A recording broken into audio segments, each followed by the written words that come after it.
आपको, पहले मैं दोहे पर आता हूं। एक दोहा है कि करी फुलेल को आचमन मिठो कहत सराही, रे गंधी मति अंध तू इतर दिखावत काही। दोहे का भावार्थ यह है, करी फुलेल को आचमन, फुलेल मतलब होता है सेंट, इत्र, आचमन मतलब होता है चखना।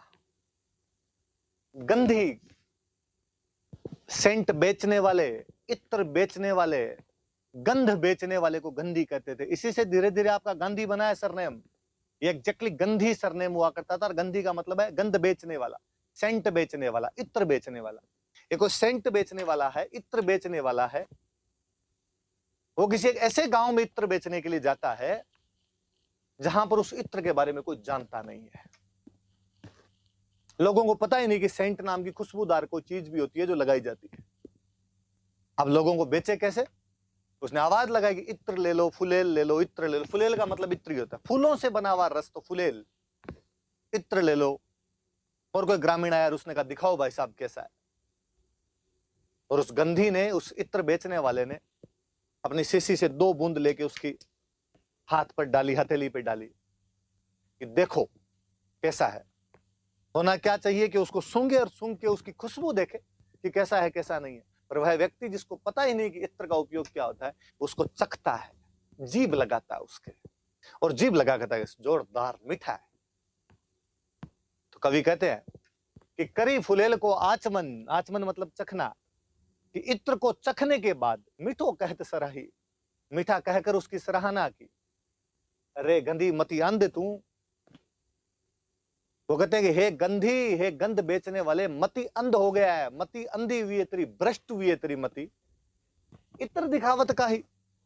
तो उन लोगों को इत्र क्यों दिखा रहा है जो इसके बारे में जानते ही नहीं है। भावार्थ यह है कि कोई भी चीज उस व्यक्ति को दी जानी चाहिए जो उसके योग्य हो, भले ही वो धन हो, भले ही वो विद्या हो। यदि आप ऐसे किसी व्यक्ति को देते हो जो कुपात्र है, सुपात्र नहीं है, वो वस्तु नहीं ले सकता है, तो उसका कोई मोल, कोई योग नहीं है। इसलिए प्रत्येक वस्तु उसके सुपात्र को मिलनी चाहिए, कुपात्र को नहीं मिलनी चाहिए। तो अच्छा सा दोहा है, करी फुलेल को आचमन मिठो कहत सराई, रे गंधी मति अंध तू इतर दिखावत काही। आप में से जिनके पास हिंदी लिटरेचर रहा होगा उनको और भी दोहे आते होंगे। मुझे ये दोहा इसलिए याद कि प्राइमरी स्कूल में जब मैं गांव के अंदर पढ़ा करता था, गवर्नमेंट स्कूल हुआ करती थी, वैसी गवर्नमेंट स्कूल जो आप लोगों ने भी पढ़ाई की होगी कि 5वीं तक की स्कूल और 2 कमरे, बाकी की 3 क्लासें जो थी वो किंकर की छाया के अंदर लगा करती थी, जिनपे टाट बोरी अपने घर से ले जानी पड़ती थी और बोर्ड को टांग के रखा जाता था वहां पर। वैसी हमारी स्कूल हुआ करती थी। पर मुझे हमेशा लगता है कि मेरी सबसे बेहतरीन पढ़ाई उस 5वीं तक की शिक्षा के दौरान हुई है, उस गवर्नमेंट स्कूल के अंदर हुई है। उसके बाद की तमाम कॉलेज से पहले की पढ़ाई जो हमारे आसपास के जहां मैं पढ़ता था वहां के सबसे अच्छे प्राइवेट स्कूलों में हुई है, पर मुझे उतना प्रभावित कभी कोई नहीं कर पाया जितना उस 5वीं तक की शिक्षा ने प्रभावित किया था। और मुझे वो ही चीजें याद है अभी तक कि वहां पर कुछ अलग ही मैनेजमेंट सा था। मुझे अभी भी याद है कि उस 5वीं तक की शिक्षा के दौरान जो अक्सर हम पढ़ते हैं वो मैंने कभी नहीं किया कि टीचर क्लास के अंदर आता है और एक बच्चे को कहता है, हम सुनते हैं इधर उधर ये बातें, जो मैं बाद में प्राइवेट स्कूलों में भी देखता था कि वो लोग ऐसे कर लिया करते थे। टीचर क्लास में आता है, आगे कहता है कि लखड़ा 7 नंबर चैप्टर पढ़। बच्चा पढ़ना शुरू करता है, 4 पैराग्राफ उससे पढ़ो, बैठ जा। दूसरा खड़ा गया, तू पढ़। दूसरे वाला पढ़ता है, फिर चैप्टर खत्म हुआ, फिर बिठा देता है। फिर टीचर जो होता है वो आपके क्वेश्चन आंसर लिख देता है, आप घर पे ले जाके उनको याद कर लेते हो, पेपर के अंदर पूछ लिए जाते हैं। मुझे अभी भी याद है, पहली दूसरी का तो मुझे इतना याद नहीं, तीसरी चौथी 5वीं क्लास अभी भी याद है कि जितने भी टीचर वो आया करते थे उन्होंने कभी भी चैप्टर ऐसे नहीं पढ़ाया, उन्होंने चैप्टर खुद बुक लेके पढ़ाया था, समझाया था, चैप्टर को बताया था क्या है क्या नहीं है, और उसके बाद हमें कहा था कि घर से खुद क्वेश्चन आंसर करके लाना। बड़ी जोरदार हैबिट पड़ी उन चीजों से, खुद जाके मगजमारी करते, उस चैप्टर में से क्वेश्चन निकालने की कोशिश करते। वरना आगे जब प्राइवेट स्कूलों में गए थे तो प्राइवेट स्कूल वालों ने कहा, वहां जो भी टीचर आए थे अच्छे थे वो भी, पर उनका डर्रा ही वो था शायद उन स्कूलों का। खूब अच्छे टीचर थे, वो शिक्षा भी काम आई है अपने, पर मैं जब तुलना करता हूं तब मुझे लगता है कि फिर उनका तरीका वो हुआ करता था कि तीसरे क्लास का तो वो तीसरे क्वेश्चन का आंसर पेज नंबर 27 देखो, पेज नंबर 27 पे अतः से शुरू करना है, फिर 2 लाइनें नीचे चलो, कहा था यहां तक लिखना है, लगा लो भाई, एक तीर इधर लगाते एक तीर इधर लगाते। ऊपर 2 नंबर लिखते, 2 नंबर लिखते, घर पे जाके जिसका वो आंसर होता वो कॉपी में उतार लिया करते थे। उस सरकारी स्कूल ने हमारे साथ ऐसे नहीं किया। ये तो चलो पढ़ाई वाली सी बात थी, 19-20 का फर्क रहता है। मुझे लगता है उनकी दूरदृष्टि थोड़ी इंसाइट अच्छी रही होगी, बाकियों की इतनी अच्छी नहीं रही होगी अंतर्दृष्टि, इस चक्कर में कुछ ऐसा हो गया होगा। पर मुझे उस 5वीं तक की स्कूल की सबसे अच्छी यादें जो है वो उसकी मुझे प्रार्थना है कि सुबह जो प्रेयर हुआ करती थी, जाते 5वीं तक की स्कूल, हम लगभग 5वीं तक की स्कूल में भी 125-150 के आसपास में बच्चे हुआ करते थे। एक क्लास में 25-30 का एवरेज था। आसपास के गांव में वही 5वीं तक की स्कूल थी, तो बच्चे खूब आ जाते हैं आसपास के गांव के।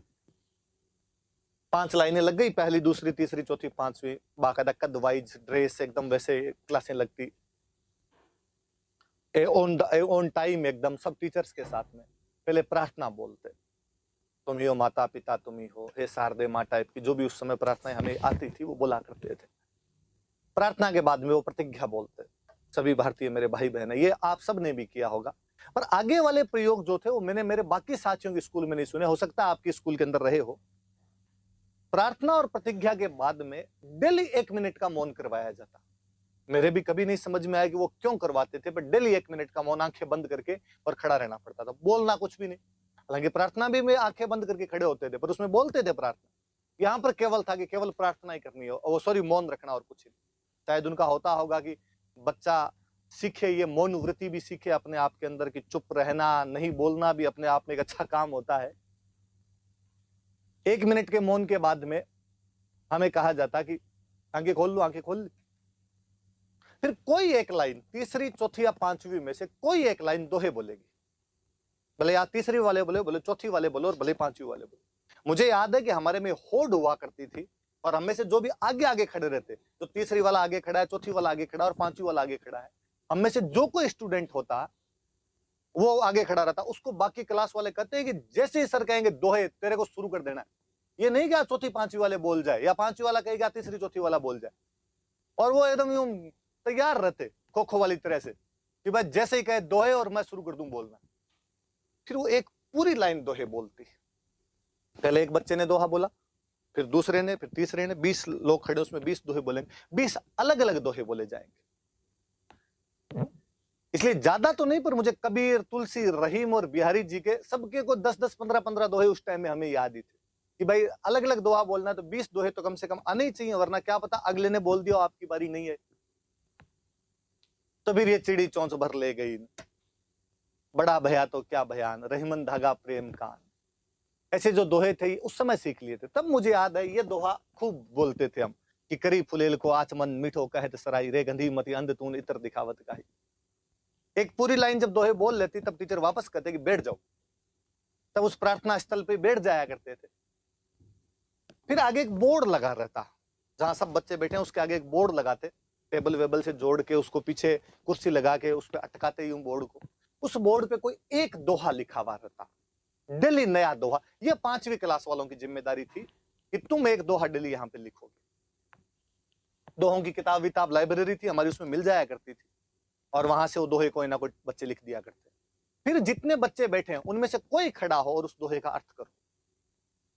पहली दूसरी के बच्चे तो क्या करते, पर तीसरी चौथी 5वीं वाले और बेसिकली चौथी 5वीं वाले जो थे वो उस दोहे का अर्थ करते। जैसे यही लिख दिया, करी फुलेल को आचमन, तो जैसे मैंने अभी अर्थ बताया ऐसे हम अर्थ करते।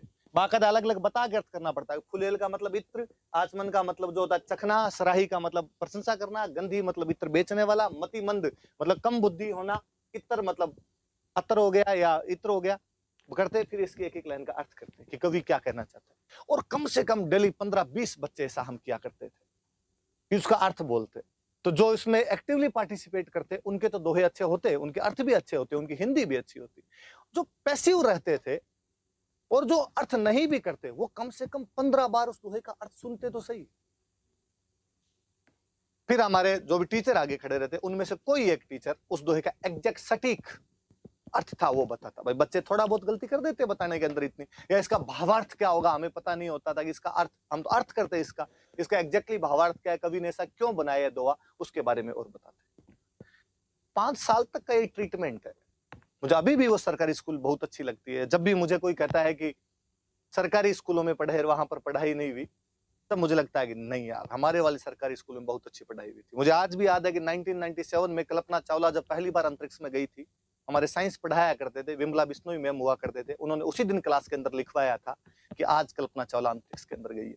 किसी तीसरी क्लास के बच्चे को उसी दिन का करंट याद हो, इससे ज्यादा बेहतरीन बात मैंने कभी नहीं देखी होगी। वो अखबार में, रेडियो पे कहीं सुन के पढ़ के आए होंगे और उन्होंने बताया कि बच्चों तुम्हें पता है आज ऐसा ऐसा हुआ है। हम कितना जानते कितना नहीं समझते होंगे, पर वो घटनाएं मुझे कई छोटी छोटी अब भी याद आती है। आप भी अपने आसपास में, यदि आप सरकारी स्कूल के जितने टीचर हो, प्लीज ऐसे प्रयास किया करो। ये पर्सनालिटी डेवलपमेंट है बच्चों का अपने आप में। तो ये बिहारी जी वाला दोहा मुझे याद है। फिर लो, ये तो मैं इधर उधर की बातों में लग गया थोड़ा, आपके काम की नहीं बातें। एक दोहा और मैं बिहारी जी का दोहा है जो खूब फेमस है, मैं फिर बताना चाहूंगा आपको। नहीं पराग नहीं मधुर मधु, नहीं विकासी ही काल, अली कली सो बंधी हो तो आगे कौन हवाल। कहा जाता है कि मिर्जा राजा जयसिंह एक बार एक शादी करके लौटे, एक चौहान रानी थी, उससे शादी करके आए। रानी बेहद सुंदर थी, पर रानी की उम्र ज्यादा नहीं थी, छोटी उम्र की थी। पहले छोटी उम्र की लड़कियों की शादी कर दिया करते थे, वो भी कोई 14-15 साल की राजकुमारी थी, और पर बेहद सुंदर राजकुमारी। मिर्जा राजा जयसिंह जब उससे शादी करके आ गए, तो उसके बाद उसके महल में रहने शुरू हो गए। इवन दरबार में आना ही बंद कर दिया, वहीं अंतःपुर के अंदर ही रहते, दरबार में आते ही। तो दरबारियों में खुसर फुसर की, यार राजा जी दरबार में नहीं आए तो काम कौन करे? कोई डॉक्यूमेंट साइन करने, कोई दान देने, कोई सेनापति को आज्ञा लेनी, 100 काम चलते हैं राज्य के अंदर। राज्य का हेड, राज्य का प्रमुख वही हुआ करता था। वो नहीं है तो फिर काम कैसे पार पड़ेगी? राजा को ये जाके कौन कहे कि साहब रानी का मोह छोड़ो और बाहर आओ? इतनी हिम्मत किसकी होगी राजा को जाके कह दे कि साहब खूब हो गए, अब हनीमून पीरियड खत्म हुआ, बाहर निकलना चाहिए आपको। सब दरबारियों ने बिहारी जी को कहा कि बिहारी जी आप कवि हो, कवि की कल्पना में वो शक्ति होती है कि वो ऐसी बात व्यंजना के अंदर कह सकता है, तो आप कुछ करिए। बिहारी जी अपना ये दोहा लिखकर भेजते हैं। नहीं पराग नहीं मधुर मधु, नहीं विकासी ही काल, अली कली सो बंध्यो। अली का मतलब होता है भंवरा। भंवरा फूलों पर मंडराता है, पराग जो फूलों का रस होता है, मधु और पराग में फूलों का रस या उनकी सुगंध जो भी होती है, इसको भंवरा कैच करता है, भंवरा लेता है उन फूलों के रस को। तो वो बिहारी जी कहते हैं। तो रानी कम उम्र की थी, इसलिए कहते हैं कि नहीं पराग नहीं मधुर मधु, नहीं विकास ही काल, अली कली सो बंध्यो। अली या अली कली में ही बंध्यो। कली मतलब फूल की कली, कली से फूल बनता है, पहले उसकी प्रारंभिक अवस्था होती है वो कली है। तो कहते हैं कि कली में न तो अभी तक पूरा शहद उत्पन्न हो पाया है, न उसमें सुगंध उत्पन्न हो पाई है, न ही उसका पूरा विकास हुआ है।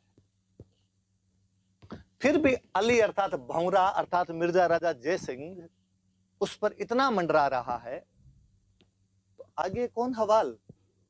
तो जब फूल बन जाए उसके बाद तो आपका होगा भी क्या? नहीं पराग नहीं मधुर मधु, नहीं विकास ही काल, अली कली सो बंध्यो तो आगे कौन हवाल। मिर्जा राजा जयसिंह को जब ये दोहा मिलता है तो वो इसका अर्थ समझते हैं कि वास्तव में महाकवि बिहारी जी क्या कहना चाहते हैं। मिर्जा राजा जयसिंह बाहर आए, लोगों को लगा कि बिहारी जी के इस दोहे पर राजा कुपित भी हो सकता है, राजा कुपित हो तो कोई भी दंड दे सकता है, पर मिर्जा राजा जयसिंह गुणग्राहक थे। उन्होंने बिहारी जी को इस एक दोहे के लिए 1 लाख सोने के सिक्के दिए थे, और जयपुर के पास में कालीपाड़ी चारना नामक गांव उनको भेंट कर दिया था। बिहारी जी के दोहों में वो ताकत थी। तब ये बात है कि सतसैया के दोहरे जो नावक के तीर, देखने में छोटे लगे घाव करे गंभीर। हालांकि ये दोहे सतसैया के नहीं है, पर उसके सतसैया के बाहर के दोहे भी तो इतने ही गंभीर है उस आदमी के। तो बिहारी सतसैया याद रखना भाई, बिहारी जी याद रखना। मैंने बताया था आपको कि जयपुर में